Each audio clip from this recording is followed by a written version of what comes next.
The final confrontation came not on a battlefield, but in the Grand Council chambers of the galactic capital. Representatives from every major species had gathered to witness what many believed would be the end of civilization as they knew it. On one side sat the remaining leaders of the old order, their faces grim with the knowledge that their ancient privileges were under threat. On the other side, an unprecedented gathering of outcasts, refugees, and former enemies who had found common cause under Mirai's leadership. Wu Jin, the supreme commander of what remained of the Hegemony Alliance, stood to address the assembly. He was old, scarred by 1,000 battles, and absolutely convinced that the galaxy's survival depended on maintaining the rigid hierarchies that had governed interstellar civilization for millennia. "We are here," he said, his voice carrying across the vast chamber, "to decide whether order or chaos will rule the galaxy. This creature," he gestured toward Mirai, "asks us to abandon everything our ancestors built. She wants us to believe that the weak should be protected, that the inferior should be elevated, that those who cannot contribute should be supported by those who can." Murmurs rippled through the assembly. Many of the representatives were nodding in agreement. "But what happens," Wu Jin continued, "when resources become scarce? When hard decisions must be made? When survival depends on choosing who lives and who dies? The old ways may seem harsh, but they are efficient. They work. They have kept the galaxy stable for 10,000 years. Mirai rose from her seat slowly. Around her, the other members of the outcast fleet remained seated, a deliberate show of respect for the democratic process. She wore no armor, carried no weapons, and made no threatening gestures, but her presence filled the chamber like gathering storm clouds. "You speak of efficiency," she said, her voice carrying without amplification to every corner of the vast hall. "Let me tell you about efficiency. Efficiency is what my people called it when they cast me out to die because I could not bear children. Efficiency is what the Zephyrians called it when they decided humans had become too successful and needed to be enslaved. Efficiency is what you call it when you decide that suffering is acceptable as long as it happens to someone else." She walked to the center of the chamber, her movements graceful and unhurried. "I have spent 5 years traveling the galaxy seeking out those whom your efficient system discarded. Do you know what I found?" The chamber was utterly silent. "I found a crystalline engineer whose innovative designs were rejected because she came from a worker caste. Her modifications to quantum drives have improved our ship's speed by 30%. I found a Kalari musician whose songs were banned because they spoke of hope for the downtrodden. His compositions now unite crews from dozens of species who once could not work together. I found humans who were called criminals for trying to heal the sick, and Drakari who were exiled for questioning tradition, and Zephyrians who were cast out for showing mercy." She paused, letting her words sink in. "Every single one of them had value that your efficient system could not see. Every single one of them has contributed to something greater than what they could have achieved in your perfect hierarchy. You call us outcasts, but we call ourselves free." Wu Jin stood again, his face red with anger. "Fine words, but what have you actually built? A fleet of ships crewed by the desperate and the deranged? A collection of outcasts held together by false promises? You talk about value, but where is your civilization? Where are your cities, your trade networks, your lasting achievements?" Mirai smiled, and for the first time since entering the chamber, she seemed genuinely amused. "Jiwan," she called, "would you show them what we have built?" From the outcast fleet delegation, Jiwan stood and activated a holographic projector. The air above the assembly filled with images that made representatives gasp in amazement. Cities floating in space, their organic curves defying traditional engineering. Worlds where multiple species live together in harmony, sharing technology and culture without the rigid barriers that separated galactic civilization. Medical centers that healed not just physical ailments, but the spiritual wounds caused by rejection and exile. Schools where children from every species learn together, their natural differences becoming strengths rather than sources of division. This is Sanctuary, Jiwon explained, the first world that Mirai claimed for the outcasts. Within 3 years, it has become one of the most advanced civilizations in the galaxy. Life expectancy for all species has doubled. Crime has virtually disappeared. Scientific advancement proceeds at a rate that the old academies thought impossible. How? Demanded a representative from the core worlds. How can the rejects succeed where the best of us have failed? Because, Mirai answered, we stopped trying to force beings into categories they were never meant to fit. We stopped wasting energy on maintaining artificial hierarchies. We stopped believing that strength comes from standing on others' backs, and started building ladders that everyone can climb. Wu Jin slammed his fist on his podium. Impossible!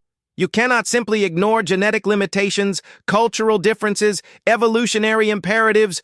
Order exists because chaos is the alternative. Then let me show you order, Mirai said quietly.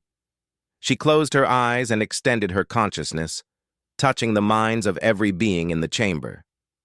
It was a technique that combined Drakari telepathic abilities with quantum consciousness manipulation, learned from human research. For just a moment, every representative felt what it was like to be everyone else in the room. The proud hegemony commander experienced the terror of a refugee fleeing genocide. The wealthy core world diplomat felt the hunger of a child on a backwater planet. The ancient species that considered themselves superior felt the desperate hope of the young races struggling to find their place in the galaxy. And through it all, they felt something else. The deep, unshakable conviction that every life had value, that every being deserved a chance to reach their potential, that the galaxy was vast enough and rich enough to support everyone if they could just stop fighting over who deserved more. The connection lasted only seconds, but when it ended, the chamber was forever changed. That, Mirai said softly, is what order looks like when it is built on compassion instead of conquest. Wu Jin staggered back to his seat, his face pale. Around the chamber, representatives were looking at each other with new eyes. Some were weeping. Others were staring in wonder. A few were already talking quietly with their neighbors, old enemies beginning conversations that might lead to friendship. This is not possible, Wu Jin whispered. This changes everything. If every being can be, if we can all be... Yes, Mirai said gently. Everything changes, but change is not death. Change is growth. Minho, representing the reformed Galactic Council, stood and addressed the assembly. In light of what we have witnessed today, I move that the Galactic Council officially recognize the outcast fleet as a legitimate government and enter into negotiations for the establishment of what they call the Compassion Protocols.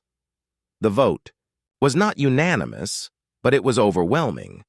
The old order had not been destroyed, but it had been fundamentally altered. The galaxy now had a living example of what civilization could look like when it was built on inclusion rather than exclusion. 1 year later, Jiwon stood on the observation deck of Sanctuary Station, watching ships arrive from across the galaxy. Beings who had never dreamed of leaving their homeworlds were coming to see the place where outcasts had built paradise. Some came as tourists, others as immigrants, and many as delegates seeking to learn how the principles of the outcast fleet could be applied to their own societies. Beside him, Mirai watched a group of children playing in the station's central park. Human children, Drakari younglings, crystalline sprouts, and species so rare that they had no common names. They played together with the casual acceptance that only children possessed, their differences making their games more interesting, rather than more difficult. Look at them, Mirai said softly. They will grow up in a galaxy where being different is not a curse, but a gift. Among the children, one stood out. Yuna, barely 10 years old, was demonstrating an ability that should have been impossible. She was simultaneously manipulating quantum fields like a Drakari, processing information like a crystalline, and showing the emotional intelligence that was humanity's greatest strength. She was not just a hybrid, but something entirely new, a being that belonged to no single species, but to all of them. "She's beautiful," Jiwon said.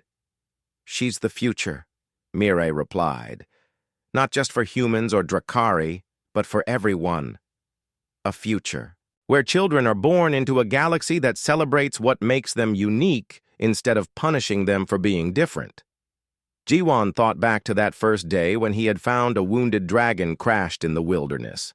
He had acted on simple, human compassion, never imagining that his choice to help a single being would reshape the galaxy itself. "Do you ever wonder what would have happened if I had listened to Taemin that day?" he asked. "If I had left you there and called the Federation instead?" Mireille considered this for a moment. "I think someone else would have helped me eventually. Compassion is not unique to humans, just more common. But I am glad it was you. You taught me that healing is about more than fixing what is broken." The first sign that something had changed came from the Outer Rim territories. Reports flooded in of collective patrol ships found drifting in space, their crews unconscious but unharmed. Supply convoys vanished, only to have their cargo turn up at refugee camps and resistance hideouts. The most feared collective commanders began reporting strange dreams where a golden-eyed dragon spoke to them about mercy and justice. On Earth, Jiwon sat in his prison cell and tried to make sense of the reports that sympathetic guards smuggled to him. The collective had kept him alive because they needed his knowledge to dismantle the medical enhancement programs. But they had underestimated his ability to gather information even from captivity. "Something's happening out there," he told Sunwoo during their brief weekly meeting. The collective allowed them 1 hour together each week, supposedly for scientific consultation, but really to remind them that their friends were also prisoners. "The guards are nervous," she agreed.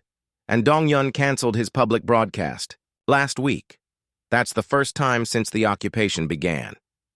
"Have you heard anything about the Outer Rim?"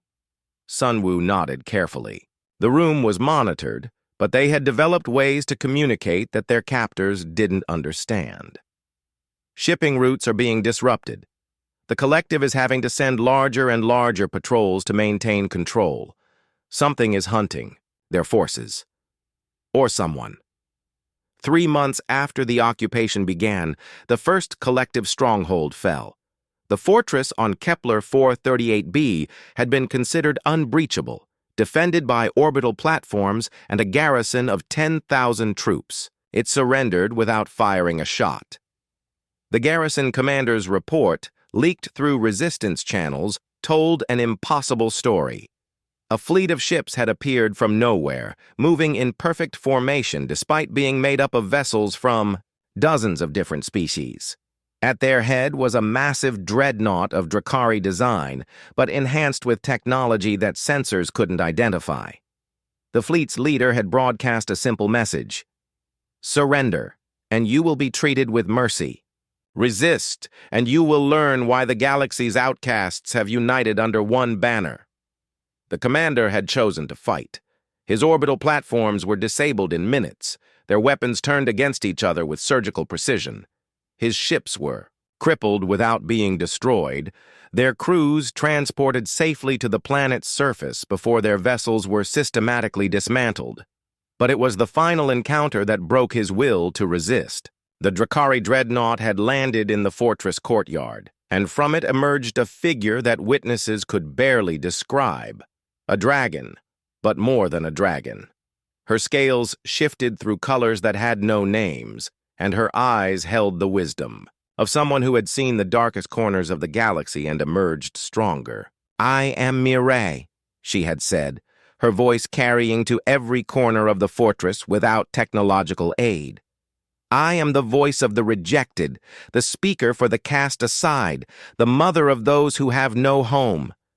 You have invaded the territory of my friends. You have imprisoned those who showed kindness to the broken. This ends now. The garrison commander had looked into those golden eyes and surrendered unconditionally. News of the fortress's fall spread across the galaxy faster than official communications could contain it. More stories followed. Collective fleets vanishing from their patrol routes. Prison camps liberated overnight. Entire star systems declaring independence from collective control. But the most disturbing reports, from the collective's perspective, came from their own ranks. Soldiers and officers were deserting in unprecedented numbers, claiming that they had been visited by representatives of something called the Outcast Fleet. These representatives spoke of a new way of thinking about the galaxy, where strength came from unity rather than dominance, and where even the most despised beings could find purpose and belonging. Dongyun finally emerged from his fortress on the galaxy's core world to address the crisis. His broadcast reached every inhabited system, carried by the collective's vast communication network. A new threat has emerged, he announced, his face gaunt with stress and sleepless nights. An alliance of criminals, outcasts, and genetic deviants has somehow acquired advanced technology. They are led by a creature that claims to speak for the rejected, but in truth represents chaos and corruption. They promise mercy to those who surrender, but their goal is the destruction of natural order itself. He paused, his eyes burning with fanatic intensity. I call upon all civilized species to join us in destroying this menace before it can spread its poison further. The choice is simple. Stand with the collective and preserve the galaxy's natural balance, or watch as everything our ancestors built is torn down by those who should never have been allowed to live. Dongyun's call was answered, but not in the way he had expected. Instead of rallying to the collective's banner, dozens of species declared neutrality or actively began supporting the outcast fleet. The galaxy was choosing sides, and the side of compassion was proving surprisingly popular. The battle for Earth began on a clear morning when every sensor on the planet detected the same impossible reading. A fleet of such size that it darkened the sky was emerging from hyperspace. Ships of every conceivable design, from sleek Drakari warships to massive cargo vessels converted into mobile fortresses. At their center was a vessel that defied classification, part ship and part living creature, its hull pulsing with organic light.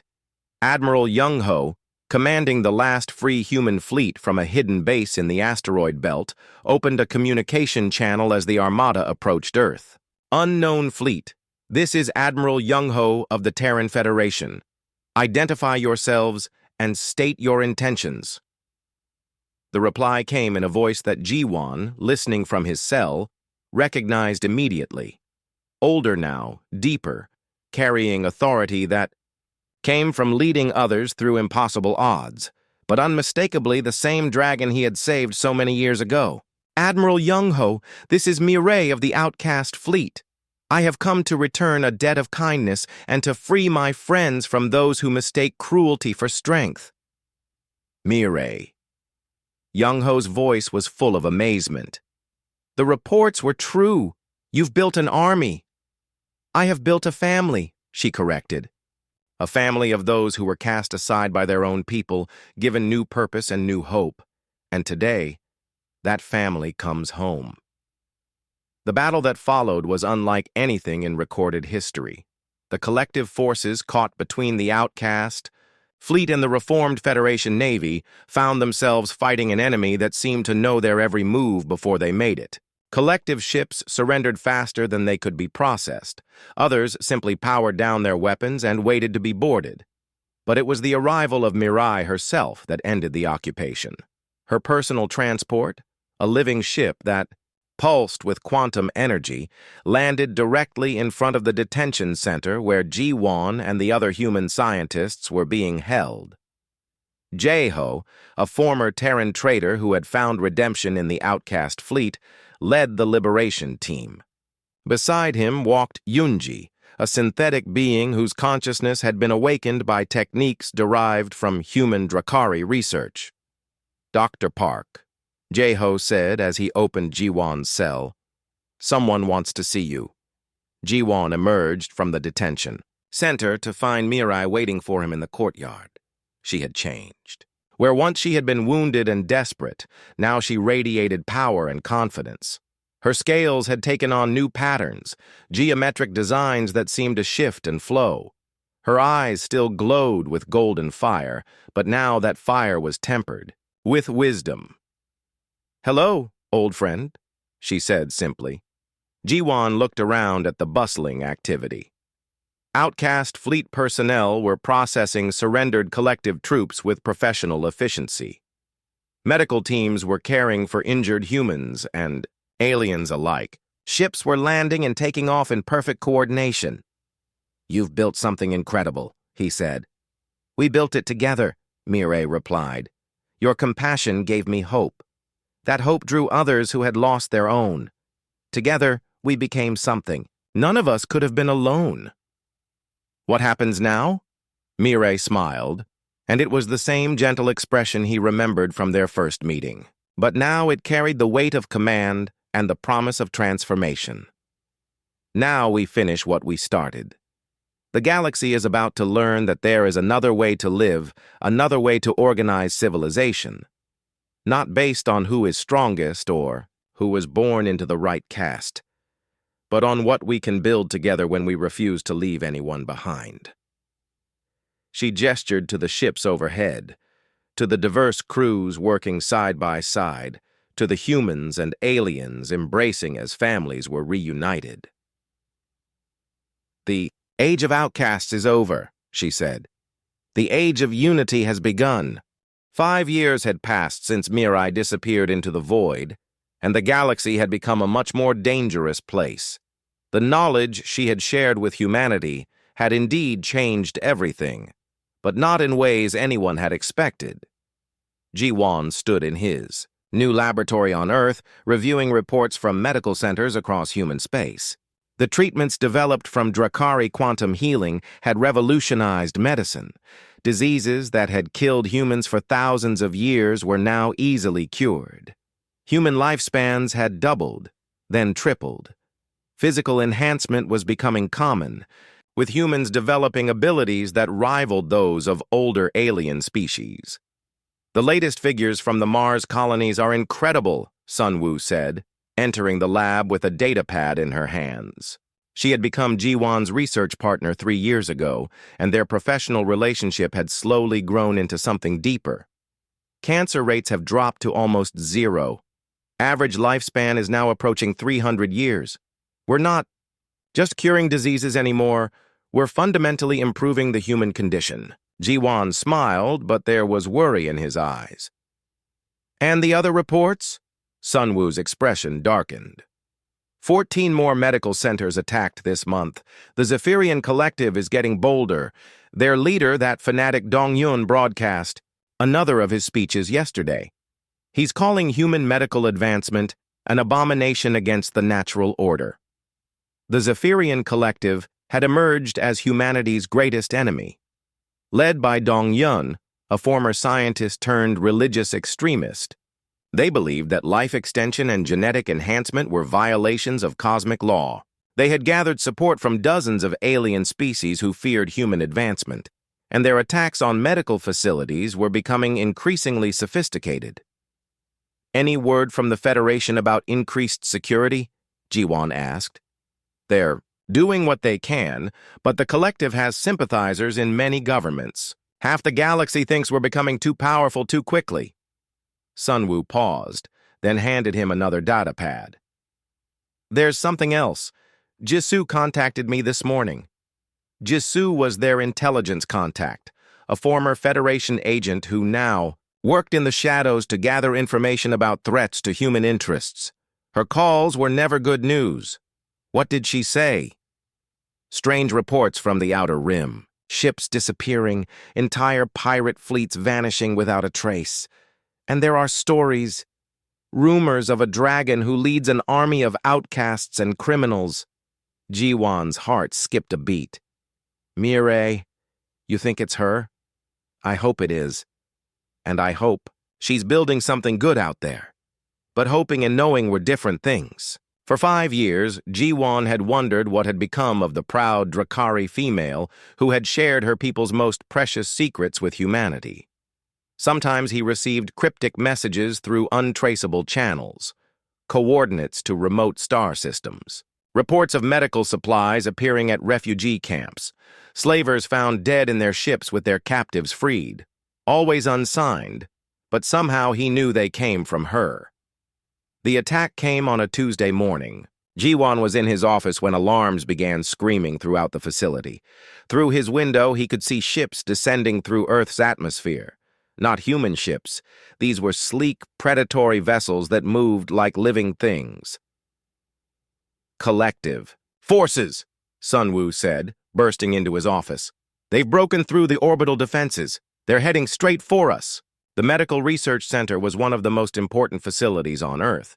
It contained not just the original research that had started the medical revolution, but ongoing projects that could advance human capabilities even further.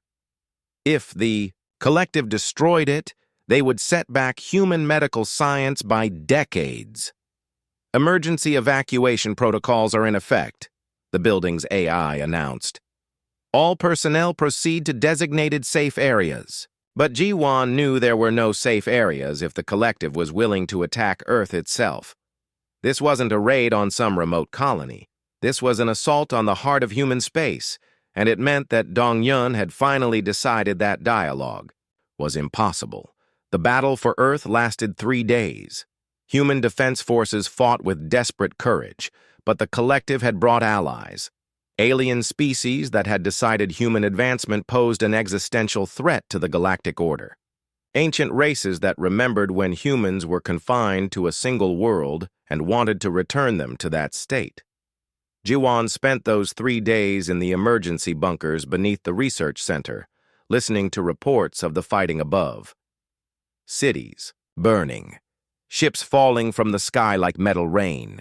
Millions of people evacuating to underground shelters while their world was torn apart above them. On the 3rd day, the reports stopped coming. They've taken orbit, Taemin said quietly. He had been with Ji-won since the beginning, and now his face was gray with exhaustion and despair. The Federation fleet is scattered. Earth's defenses are down. What do they want? Sunwoo asked. As if in answer to her question, the bunker's communication system activated. Dong-yun's voice filled the room, calm and cold as winter. People of Gyu, Earth, your government has surrendered. Your planet is now under the protection of the Zephyrian Collective. We have come not as conquerors, but as healers. You have been infected with alien knowledge that threatens the natural balance of all life. We will cure you of this contamination. The transmission continued for an hour. Dong-yun explained his vision of a galaxy where every species remained, within the bounds set by nature, where humans returned to their natural lifespan of less than a century, where genetic enhancement was forbidden and the sick were allowed to die as the cosmos intended. All research into life extension and genetic modification will cease immediately, he concluded. Facilities will be dismantled. Scientists will be relocated to worlds where they can do no further harm. Resistance will be met with the complete destruction of your species. When the transmission ended, the bunker was silent. We have to destroy the research, Hyun-soo said finally. Everything. All our data, all our samples, all our equipment. If we can't have it, neither can they. No, Ji-won said quietly. Ji-won, if they get their hands on our work, they could reverse engineer it. Learn how to counter our treatments. Make them ineffective. I said no. Ji-won stood up and walked to a secure terminal. We're not destroying anything. We're sending it somewhere safe. He began typing rapidly, accessing hidden communication protocols that he had hoped never to use. As his fingers moved across the keyboard, he was composing a message to coordinates that he had memorized but never visited, a signal that would reach across the galaxy to find someone who might not even be alive anymore. What are you doing? Sunwoo asked. Calling in a favor, Ji-won replied. The message was simple. The time has come. We need you. He attached everything, every piece of research data, every medical breakthrough, every enhancement technique. Terabytes of information that represented humanity's greatest achievements, compressed and encrypted and fired into the void toward coordinates that Mirai had given him 5 years ago. Even if she gets the message, Taman said, what can one person do against an entire armada? Jiwan thought about the proud dragon who had once been broken and cast aside, only to be healed by human compassion. He thought about the ancient knowledge she had shared, and the promise in her eyes when she had left. I don't think she's just one person anymore, he said. Above them, the collective began landing troops. Earth's transformation into a prison world had begun. But somewhere in the darkness between the stars, a message was traveling toward a recipient who had spent 5 years building something that the galaxy had never seen before. And in a hidden base on the edge of known space, Mirai read Jiwan's message and smiled. It was time to return the favor that humanity had given her so long ago. It was time to show the galaxy what compassion could build when it was backed by the fury of the dispossessed. The outcast fleet began to move, and the galaxy would never be the same. The Drakari ships arrived like thunder in the night. 3 massive warships, each one larger than the research station, descended through the atmosphere with weapons powered and shields raised. Their hulls gleamed with the same blue-silver scales, as Mirai's skin and energy crackled between their weapon ports. Jiwan stood at the main window, watching the ships land in the valley below. Beside him, Mirai was perfectly still, but he could see tension in every line of her body. They've come for me, she said quietly. They can't have you, Jiwan replied. You're not their property. You don't understand human ways, Mirai said. Among my people, the clan owns every member. I was cast out, but I am still technically bound to them. They can reclaim me if they choose. And if they do?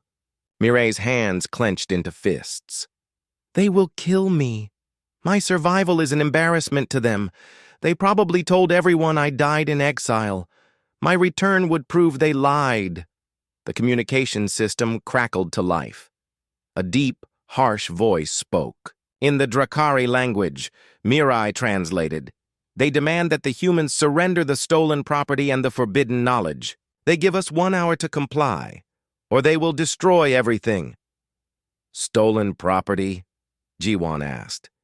Me, and our research data. Before Jiwan could respond, another voice cut through the communications.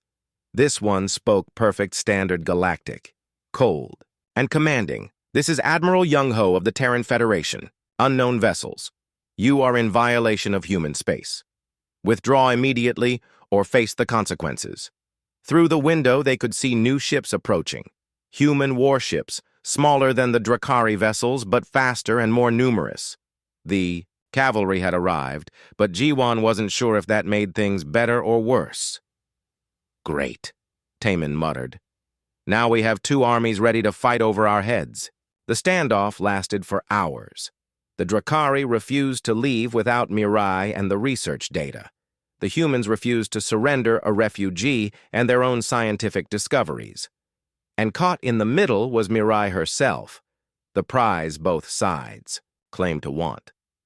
There has to be another way, Jiwan said as they huddled in the research station's reinforced communications room.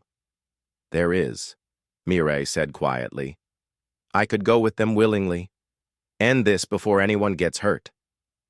Absolutely not. You would risk war between our species for 1 broken female? You're not broken, Jiwan said firmly. And yes, I would risk war to protect someone who matters to me. Mirai stared at him. In her culture, no one had ever considered her worth fighting for. The concept was alien to everything she had been taught. The communication system activated. Again. This time, a new voice spoke, older, deeper, with the authority of absolute command. I am War Leader Kyungmin of the Drakari 3rd Fleet. I demand to speak with the human who dares to harbor my former mate. Mirai went very still. Kyungmin, she whispered. We were bonded before the accident. He was the one who cast me out. Jiwon activated the communicator. This is Dr. Jiwon Park. I'm the one you want to talk to. You have something that belongs to me, human. Return her, and we will consider not burning your world to ash. She doesn't belong to anyone, Jiwon replied. She's a free being who can make her own choices. Kyungmin's laugh was like breaking glass. Free? She is nothing. A defective creature that should have died in exile. The only reason I have come, so far, is to ensure she does not contaminate others with her presence. She's not defective. Her condition has been cured. Silence stretched across the communication link. When Kyungmin spoke again, his voice was dangerous. Impossible. No power in the galaxy can restore what the gods have taken away. Human power can, Jiwon said. And did. You lie. Let me show you. Against all advice from his team, Jiwon activated the medical scanner data and transmitted it to the Drakari ships. The readings clearly showed Mirai's restored reproductive system, enhanced beyond even normal Drakari capabilities. The silence that followed lasted for 10 full minutes. When Kyungmin spoke again, his voice was different. Hungry. If this is true, if you have truly accomplished this miracle, then you will give us this knowledge, all of it, the techniques, the equipment, the research data, everything. No, Jiwon said simply. Then you will die, and we will take it anyway. Actually, said a new voice, I don't think you will. Admiral Young-ho had joined the conversation. This is human territory, and these are human discoveries. Any attempt to take them by force will be considered an act of war against the Terran Federation. Your Federation is weak, Kyungmin snarled. 3 ships against 30? You cannot protect them. 3 ships, yes, but each one carries quantum torpedoes. That could crack a moon. Are you willing to risk your entire fleet for one piece of research data? The threat hung in the air like a blade. Jiwon could see the Drakari ships in the distance, weapons charging. The human ships were spreading out, taking defensive positions. War was moments away. Stop, Mirai said suddenly. She stood up and walked to the communicator. All of you, stop this madness. She keyed the transmission to full broadcast so both fleets could hear her. I am Mirai, former daughter of the 3rd clan, former mate to war leader Kyungmin. I speak now as a free being, bound to no clan and no master. Her voice carried across the frequencies, clear and strong. I was cast out for being barren, left, to die in exile because I could no longer serve the clan's breeding programs. But these humans, these supposedly inferior creatures, did what all the wisdom of the Drakari could not. They healed me. They made me whole. Not because they wanted something from me, but because they believed I had value as a living being. She paused, letting her words sink in. Now you come here with warships, demanding to steal their knowledge and reclaim property you discarded. You disgrace yourselves and our entire species. You were cast out. Kyungmin's voice was cold with fury. You have no right to speak for our people. Then I speak for myself, Mirai replied. I choose exile. I choose freedom. And I choose to share our ancient knowledge with those who have proven themselves worthy of it. Before anyone could stop her, Mirai accessed the research station's computers and began transmitting. Not just the medical data that had healed her, but quantum manipulation techniques that the Drakari had guarded for thousands of years. Biological enhancement methods, energy manipulation formulas, secrets that could advance human science by centuries. What are you doing? Jiwon asked. What I should have done months ago, Mirai replied. If my people want to play games of power and pride, then they will learn the cost of rejecting compassion. The transmission lasted for 3 minutes. When it ended, both fleets were silent. Finally, Kyungmin spoke, his voice filled with rage and something that might have been fear. You have doomed yourself, Mirai, and you have doomed your new friends as well. This knowledge in human hands will upset the balance of the galaxy. There will be war. Then there will be war, Mirai said calmly. But it will be a war where the humans are not helpless. The Drakari ships lifted off without another word, disappearing into the night sky.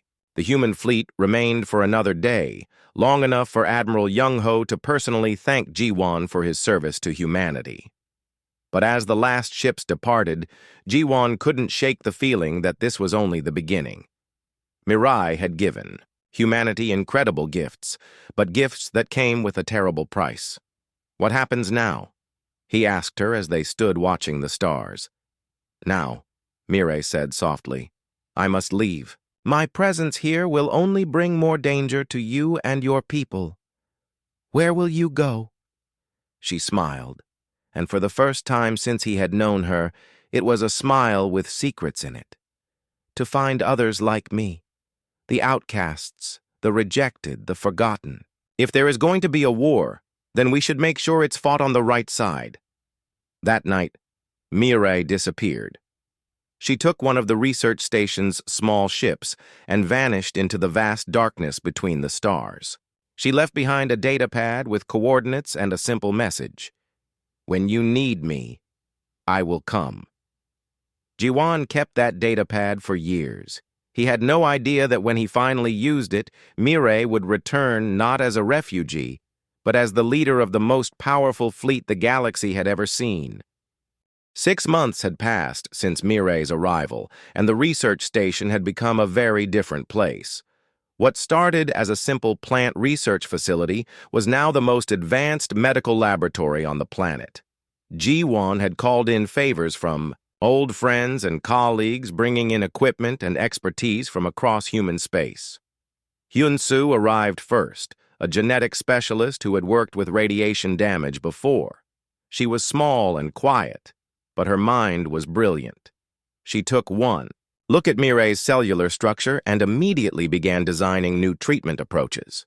The damage is extensive, she told Ji-won after her first week of tests. But it's not hopeless. The radiation didn't just destroy tissue, it fundamentally changed how her reproductive system functions. We need to rebuild it from the ground up, Ari came next, bringing with her the most advanced medical AI that human science could produce. The AI could process Drakari biological data at incredible speeds, finding patterns that no human mind could detect.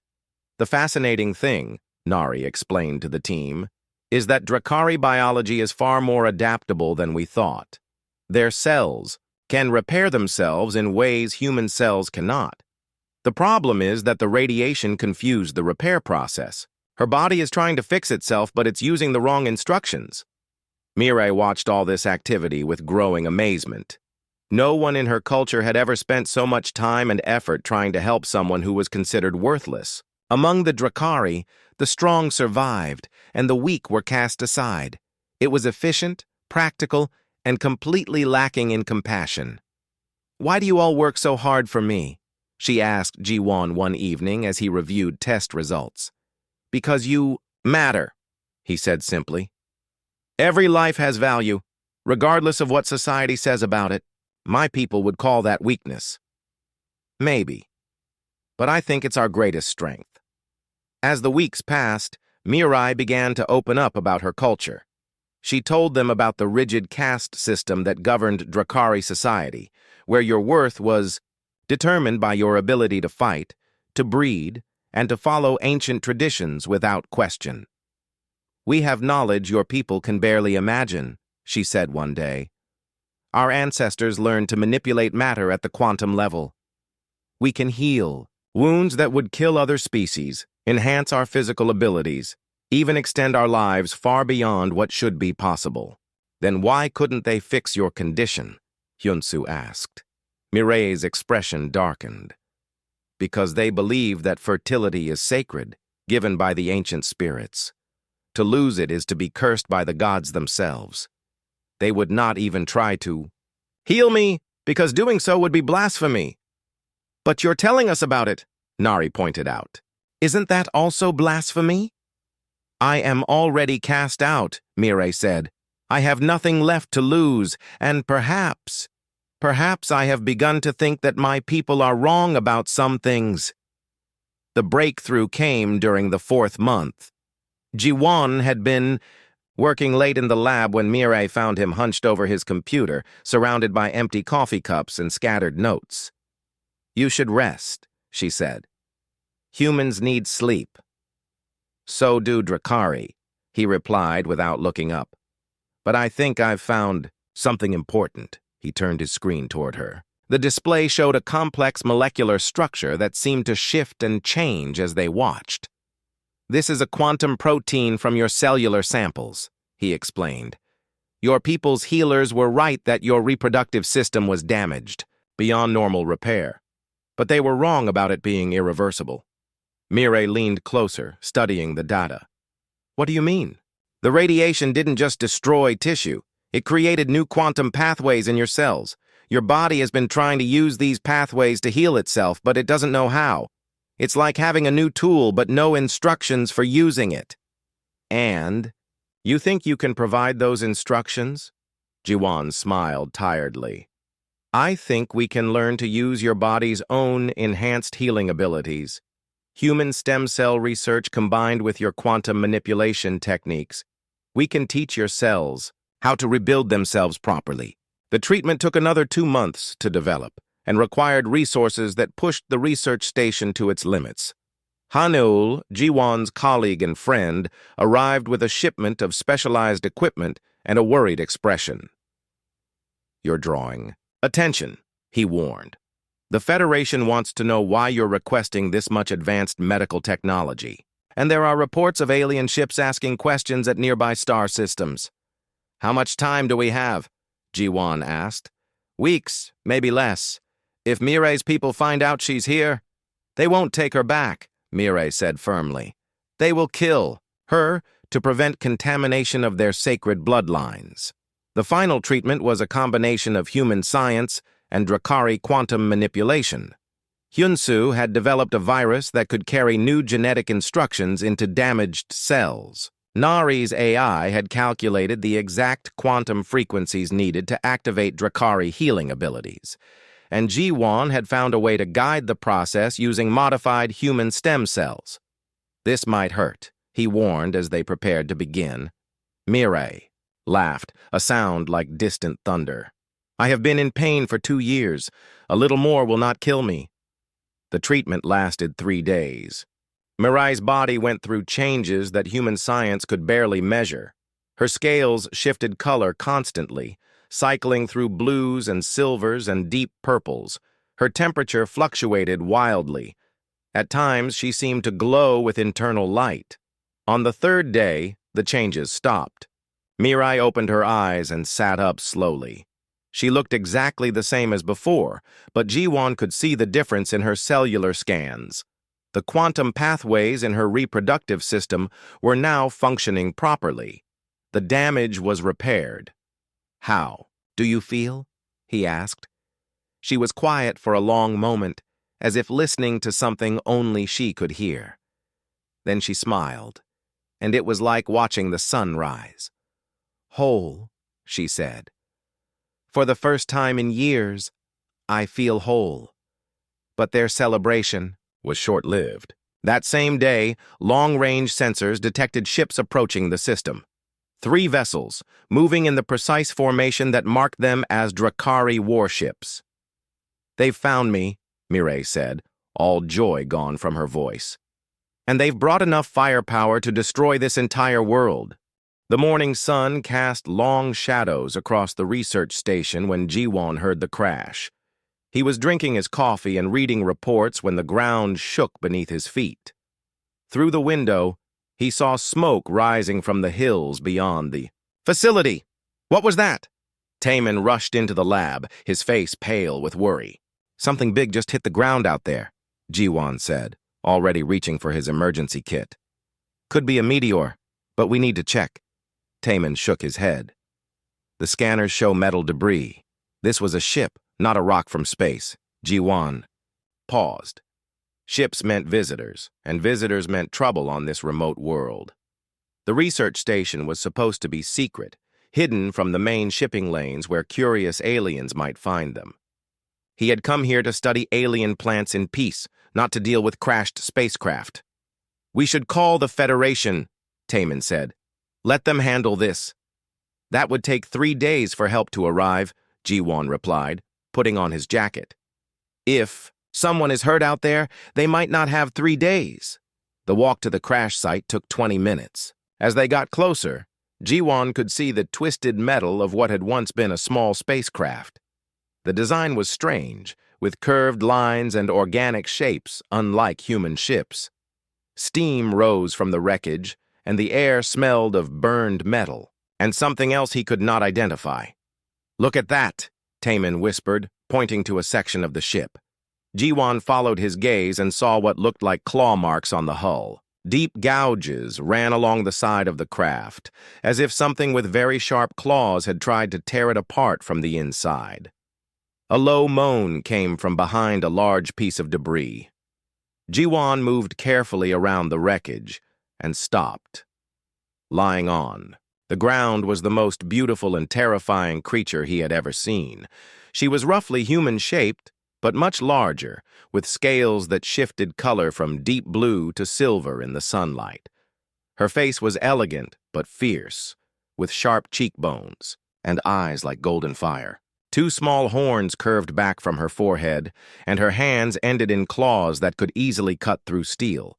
Blood seeped from wounds on her side and leg. Her breathing was shallow and quick. "It's a Drakari," Taman said, his voice barely a whisper. "They're dangerous, Jiwon. We should leave her here." Jiwon had heard of the Drakari. They were one of the proudest races in the galaxy, with technology far beyond human understanding. They rarely spoke to other species and considered themselves superior to everyone else. But this one was hurt and alone. "She needs help," Jiwon said, kneeling beside her. "She could kill us both when she wakes up," Taman warned. "The Drakari don't trust anyone, especially humans."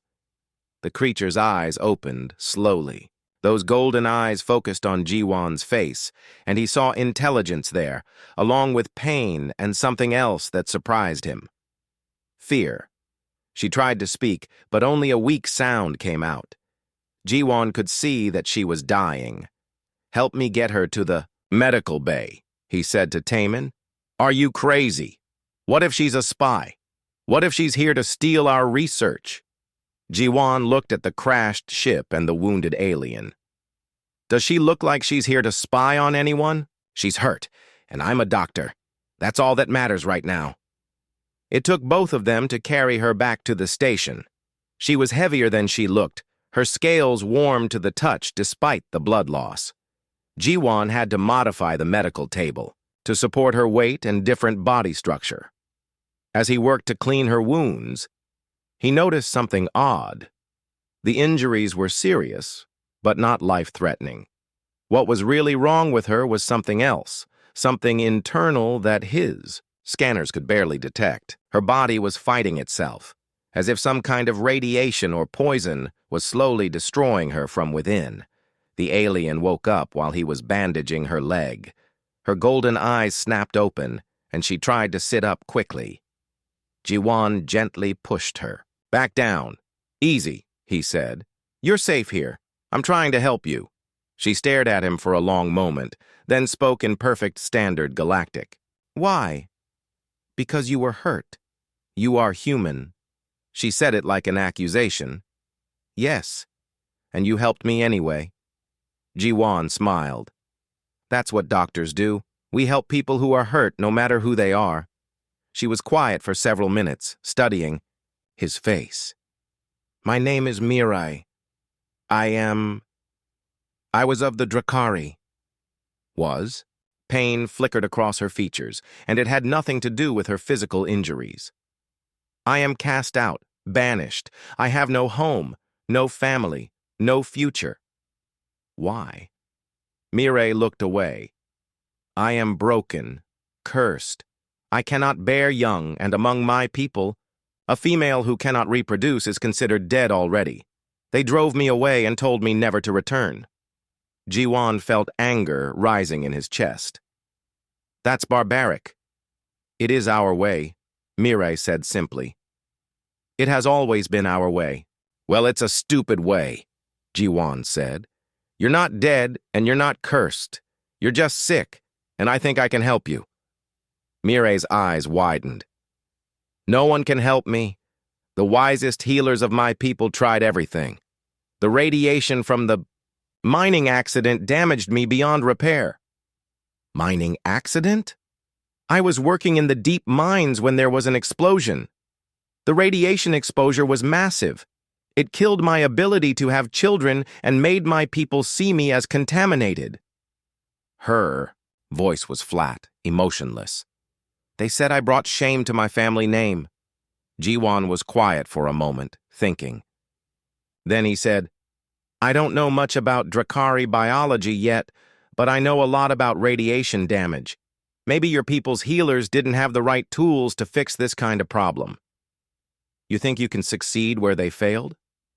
There was no hope in her voice, only tired acceptance.